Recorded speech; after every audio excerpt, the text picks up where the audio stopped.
일상생활을 하면서 갑작스럽게 현금이 필요한 상황이 생길 수 있습니다. 직장을 다니지 않고 일정한 소득이 없는 사람들의 경우, 소득이 불규칙할 경우 우리가 아는 은행에 가서 도움을 받기가 어려운 것이 현실입니다. 그런 상황에는 팀원 현금화를 하기도 하는데요. 서비스 자체는 운영하는 방식이 다르기 때문에 주의해야 합니다. 팀원이 서비스 진행 절차는 일반 금융권과 차이가 있고 사용하기 전에는 확인해야 하는데요. 서비스는 미성년자는 이용이 어렵고 팀원 현금화를 이용하려면 부모님 동의가 있어야 합니다. 상의 없이 진행할 경우 법적 문제가 생길 수 있고 미성년자는 부모의 동의 없이 사용이 어렵다는 점 다시 한번 알려드립니다. 팀원이를 현금으로 바꾸고 싶다면 황제상품권을 활용하세요. 저희 황제상품권은 팀원이 현금화 시 수수료가 가장 저렴하며 빠르게 처리됩니다. 서비스를 사용할 때는 통신사 결제 시스템을 이용하게 되고 조금 더 상세하게 알려드리면 상품이나 서비스를 구입한 뒤 들어간 금액이 바로 다음 달 요금과 합산되어 청구됩니다. 스마트폰 통신비에 포함되어 있고 결제를 할 때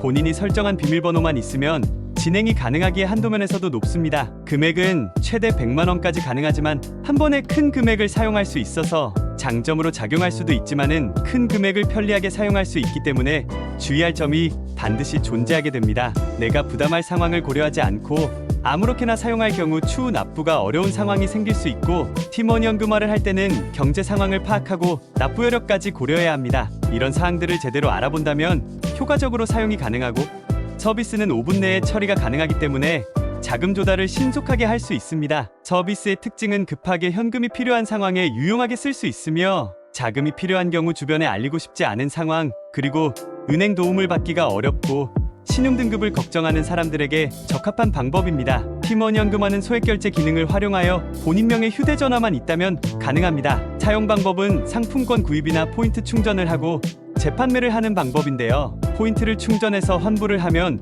본인이 보유한 현금을 보유하고 되고 은행 도움을 받기 어렵다고 하더라도 현금을 받을 수 있고 필요에 따라 유용한 대안이 될 수도 있습니다. 다음 달 통신비에 합산되어 청구가 된다는 사실을 알아두어야 하고 통신비 납부를 하지 않을 경우 미납으로 인한 개인별 등급 하향 등 여러 가지 불이익이 생길 수 있고 요금 납부를 제대로 하느냐에 따라 등급이 달라질 수 있어 신중하게 정하시길 바랍니다. 지속적으로 이어진다면 은행권 등을 이용할 때 어려움이 생길 수 있습니다. 상환 능력을 제대로 파악하여 감당할 수 있는 범위 내에서 사용하시길 바라며 준비된 금액을 과하게 사용하는 것보다 계획대로 사용하는 것도 중요한데 서비스 충전 금액에 제한이 있다는 점을 알아두시길 바랍니다. 본인이 감당할 수 있는 금액을 초과하는 과충전에 주의하시길 바라며 이용 방법은 앱을 설치한 뒤 진행하시길 바랍니다. 팀원 현금화를 계속해서 이용할 경우 수단 중 소액결제를 활용해야 합니다. 이때는 이용료가 부과되니 참고하시길 바라며 금액이 크면 클수록 부담이 커지는데 한도에 대해서 해당 충전이 가능하고 온오프라인 한도가 구분되어 있다는 것도 알아두시길 바랍니다. 팀원 현금화를 하면 개인 등급 영향에 주지 않고 금융권이 자금 조달하는 것처럼 개인 평가에는 반영되지 않는데요. 스마트폰 요금을 납부하지 못하면